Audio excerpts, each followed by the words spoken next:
Hi bro, வணக்கம். பனித் சினு டைரக்ஷன்ல ருத்ரா ரூபையா நமகா இந்த படத்தோட ஸ்டோரி பத்தி பார்ப்போம். இந்த படத்தோட ஹீரோ யாருன்னு பாத்தீங்கன்னா, ஹீரோ கிடையாது, அவர் வந்து ஒரு இந்த படத்தினுடைய ஆன்டி ஹீரோவா நடிச்சிருப்பாரு. ஏன்னா அவர் ஒருத்தர் தான் நம்மளுக்கு தெரிஞ்ச முகம், மீது எல்லாமே புதுமுகங்களை வச்சு இயக்கிருக்காங்க. தெலுங்கு படம்.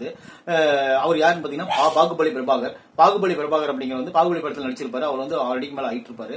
அவர் தான் இந்த படத்தோட ஹீரோ. ஃபர்ஸ்ட் இந்த படத்தோட கதை என்னன்னு பாத்துருவோம். அதுக்கப்புறம் இந்த படத்தை நீங்க பார்க்கணும் வேண்டாமான்னு சொல்லி கடைசி முடிவு எடுத்துக்கலாம். ருத்ரா ரூபையா நமகா இந்த படத்தோட ஸ்டோரி என்னன்னு பாத்தீங்கன்னா, அதுக்கு முன்னாடி நம்ம சேனல் சப்ஸ்கிரைப் பண்ணி வச்சுக்கோங்க. இந்த படத்தோட கதை என்னன்னு பாத்தீங்கன்னா, ஒரு அக்கா தங்கச்சி 2 பேரு. அவங்க அக்கா வந்து ஒரு இடத்துல வேலை செய்வாங்க. அந்த இடத்துல இருந்து மாற்றல் ஆகி அவங்க கோவா போகணும். அதனால என்ன பண்றாங்கன்னா, தாத்தாவை ஊர்ல விட்டுட்டு அக்கா தங்கச்சி 2 பேரும் என்ன பண்றாங்கன்னா கோவா போறாங்க. கோவா போன உடனே அங்க கிடைக்கிற ஆபீஸ் வந்து ஒரு மலைப்பகுதியில் கிடைக்குது. அதனால அவங்களுக்கு வந்து ரூம் கிடைக்காம ஒரு வில்லால போய் தங்க வேண்டிய சூழல் ஏற்படுது. அந்த வில்லா பக்கத்திலேயே இன்னொரு வில்லா இருக்கும். இப்ப என்ன ஆகுதுன்னு பாத்தீங்கன்னா, அக்கா தங்கச்சி 2 பேரும் மட்டுமே அந்த இடத்துல தங்கிருக்காங்க. அக்கா வந்து வேலைக்கு போயிட்டு வருவாங்க. அதுக்கிடையில தங்கச்சிக்கு வந்து ஒரு காதலன் இருப்பாரு. அவங்க போனதுக்கு அப்புறம் காதலனை வர வச்சு சந்தோஷமா இருப்பாங்க. இந்த சீன் என்ன நடக்குதுன்னு பாத்தீங்கன்னா, அதுக்கும் ஆப்போசிட்ல இன்னொரு வில்லா இருக்கு பாத்தீங்களா, அங்க வந்து நம்ம ஆன்டி ஹீரோவான பாகுபலி பிரபாகர் இருப்பாரு. அவருடைய மனைவி வந்து வேறொரு பக்கம் களத்தோடு வச்சிருக்குது அப்படின்னு நினைச்சிட்டு மனைவி கொண்டுருவாரு. அப்புறம் இதை தட்டி கேட்ட மகனையும் கொண்டுருவாரு. அதுக்கப்புறம் அந்த தங்கச்சியோட காதலையும் கொண்டுருவாரு. அதுக்கப்புறம் வந்து பாத்தீங்கன்னா அவங்களை தேடி வர 3 பொண்ணுங்களையும் கொண்டுருவாரு. குறைஞ்சபட்சம் பார்த்தாலும் 10-20 பேர்த்த கொண்டுருவாரு இந்த படத்துல. இதுக்கெல்லாம் காரணம் என்னன்னு பாத்தீங்கன்னா, அவர் ராணுவ அதிகாரி, ஒரு ஆர்மி ஆபீசர், மெடிக்கல் லீவில் இருப்பாரு. அவருக்கு வந்து மூளையில பிரெயின்ல ஒரு குண்டடி பட்டதுனால அவர் வந்து பழசெல்லாம் மறக்க மாட்டாரு. ஆக்சுவலி அவருக்கு வந்து கோவப்படுத்துறாங்கன்னா கொன்றுவாரு.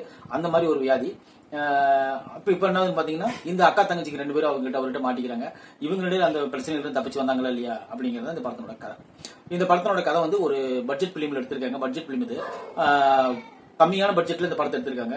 அது நல்லா பார்க்கும்போது நல்லாவே தெரியுது. காட்சி அமைப்புகள் ஒன்றவே இல்ல. இந்த படத்துல இருக்கிற டப்பிங் கூட அவ்வளவுக்கா சிங்கிங் ஆகல. இன்னொரு விஷயம் என்னன்னு பாத்தீங்கன்னா, இந்த படத்துல ஒரு 2 ஃபைட் வருது. 2 ஃபைட்டுமே வெட்டி வீழ்த்தக்கூடிய ஃபைட் தான். அவர் பாகுபலி பிரபாகர் தான் இந்த படத்தினுடைய ஃபைட் சீன் எல்லாம் வேற லெவல் பண்ணிருக்காரு. எல்லாத்தையும் வெட்டி வீழ்த்துறாரு. இன்னொரு விஷயம் பாத்தீங்கன்னா, கொலை செய்யறாரு, கோவப்படுறாரு. அவருக்கு உண்டான போர்ஷன் எல்லாமே கரெக்டா பண்ணதுனால இந்த படத்தை வந்து ஒரு டைமாவது அது பார்க்க முடியும் அப்படிங்கிற ஒரு சூழல் இருக்குது. மற்றபடி இந்த படத்துல வேற ஒண்ணுமே இல்ல. நீங்க வந்து குழந்தைகள் பெண்கள் யாரும் பார்க்க வேணாம். இந்த படத்துல ரொம்ப ரத்தம் தெரிவிக்க காட்சிகள் நிறைய இருக்குது. அதனால நீங்க இந்த படத்தெல்லாம் நீங்க பாக்காதீங்க. பார்க்கணும் விருப்பப்படுறவங்க பாருங்க, வேணாம்னு சொல்ல. ஆனா குழந்தைகள் எல்லாம் யாரும் பார்க்காதீங்க. இந்த படத்தை 18+ தான் இது. அது போல இந்த படத்துல இருக்கிற ஹீரோ யாரு, இந்த படத்தை எதுக்கு எடுத்தாங்க, இந்த படத்துல ஹீரோயினி என்ன வேலை செய்யறாங்க, இந்த படத்தினுடைய கதைக்கும் அந்த 3 பொண்ணுங்களுக்கு என்ன சம்பந்தம், இதெல்லாம் எதுவுமே டீட்டெயிலா சொல்ல மாட்டாங்க. ஒருவேளை சப்போஸ் அந்த ஒரிஜினல் மொழியில தெலுங்குல அவங்க எடுத்து தெலுங்கானால ரிலீஸ் பண்ணும்போது இந்த படத்தினுடைய முழு படத்தை கொடுத்துருப்பாங்கன்னு நினைக்கிறேன். முக்காவாசி படம் பார்த்த நம்மளுக்கே இந்த நிலைமைன்னா, முழு படம் பார்த்தோம்னால உண்மையில ரத்தம் வாங்கி எடுத்து செத்துருப்பான். ஏன்னா இந்த மாதிரி படத்தெல்லாம் வந்து தெலுங்குல எடுத்தீங்கன்னா அது தெலுங்கு ரசிகர்களுக்கு அப்படி நிறுத்திக்கணும். தமிழ்ல விட்டு நம்மளையும் பார்க்க வச்சு கழுத்து இருக்கிறாங்க. அதுதான் விஷயம்.